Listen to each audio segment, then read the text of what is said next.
线上的朋友大家好，太极门是古老气功武术修行门派，是开启心灵智慧的源头，也是文化的宝库，是世界珍贵的资产。太极门气功养生学会于1966年成立，师徒自立自费，走遍世界101个国家，推广爱、和平与良心，在国际上受到敬重与礼遇，但在台湾却遭受少数违法官员以税法为手段，26年来剥夺太极门师徒的信仰自由。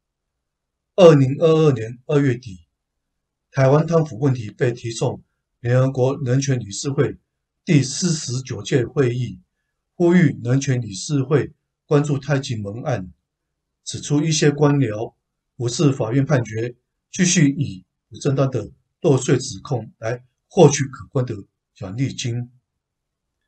接下来我们来看一段太极门案国际瞩目送交联合国人权理事会影片。During these years, we have been able to appreciate the international importance of the UN and what can be achieved with the UN bodies in the defense of human rights.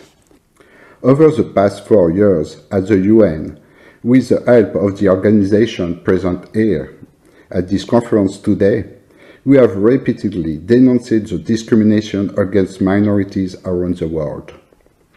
We have brought to the attention of the UN the discrimination of religious minorities in China, such as those suffered by the Uyghurs, a member of Falun Gong, and more particularly the dramatic case of the member of the Church of the Almighty God.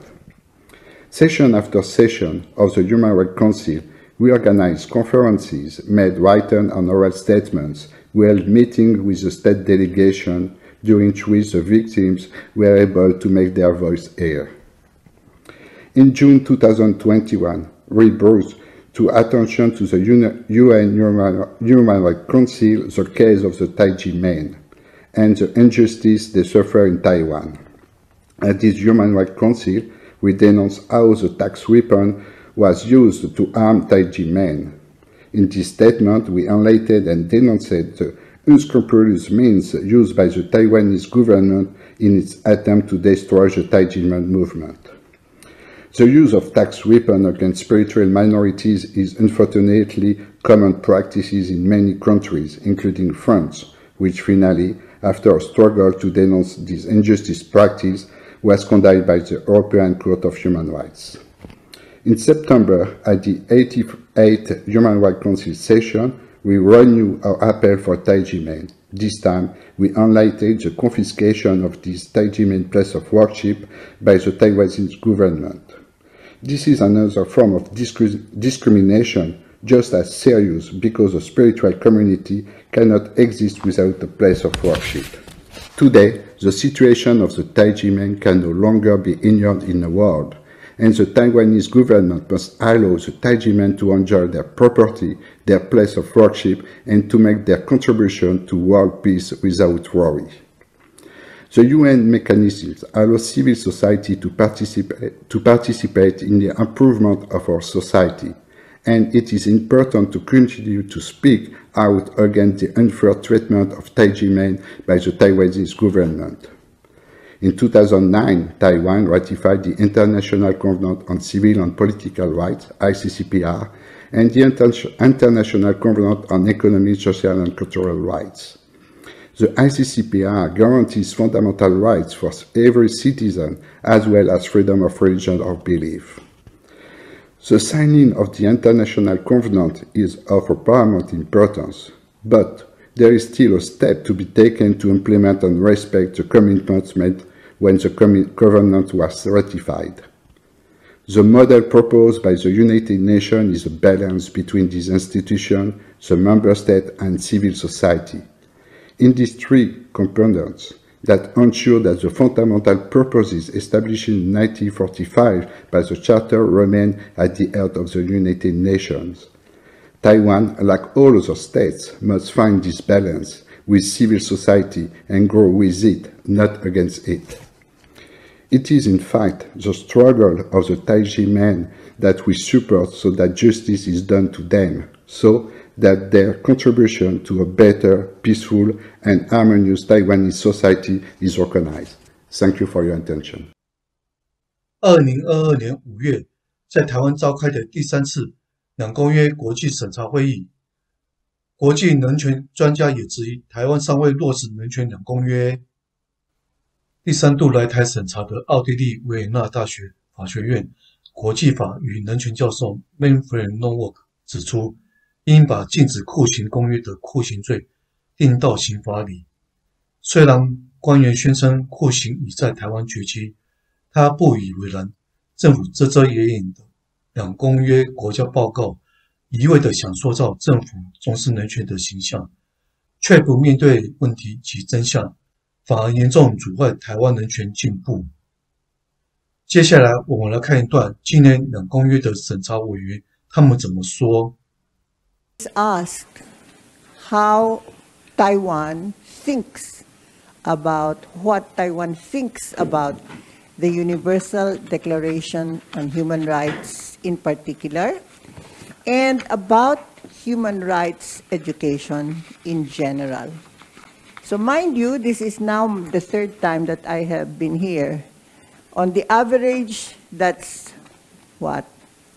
At least 10 years, right? From the first time that I came here. And up to now, I feel like a failure, and you know why? Nobody seems to be interested in the Universal Declaration of Human Rights. Without the Universal Declaration on Human Rights, there would be no International Covenant on Civil and Political Rights, nor would there be a covenant on economic, social, and cultural rights, and all the others that followed after. The two covenants have been in force in Taiwan for 13 years. However, they simply exist in name. Human rights are not being respected in government agencies.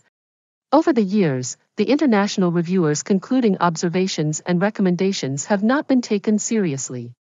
The two covenants have yet to achieve the same power of the Constitution of Taiwan and basic human rights guaranteed by the Constitution, such as the right to effective remedies, anti-torture, and freedom of religion and belief, have not been implemented.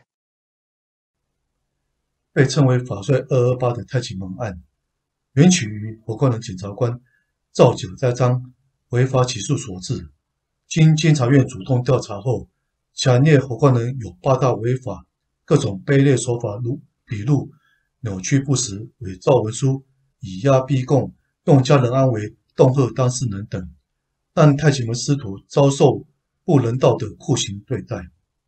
甚至起诉书还污指太极门养小鬼，让太极门上万家庭名誉受损，加害者不仅未受到任何惩处，甚至一路升官。前司法院大法官暨副院长陈仲谋曾剖析，太极门案是政府闪躲不了、逃避不了的义务，有权利的人没有注意到义务，这是很糟糕的。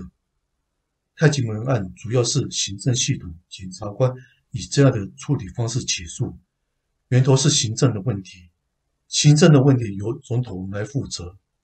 最后，我们在这里诚挚呼吁小英总统正视太极门冤税案，因为宗教信仰自由是每个民主法治国家的核心价值，但是台湾这项人权正受严峻考验。太极门案件不仅是人权迫害，也是破坏台湾武术文化的传承。请政府拿出良心，做出正确的决定，还太极门一个公道，让太极门师徒能够心无挂碍地弘扬武术文化，为世界推动爱与和平。感谢你的收看，我们再会。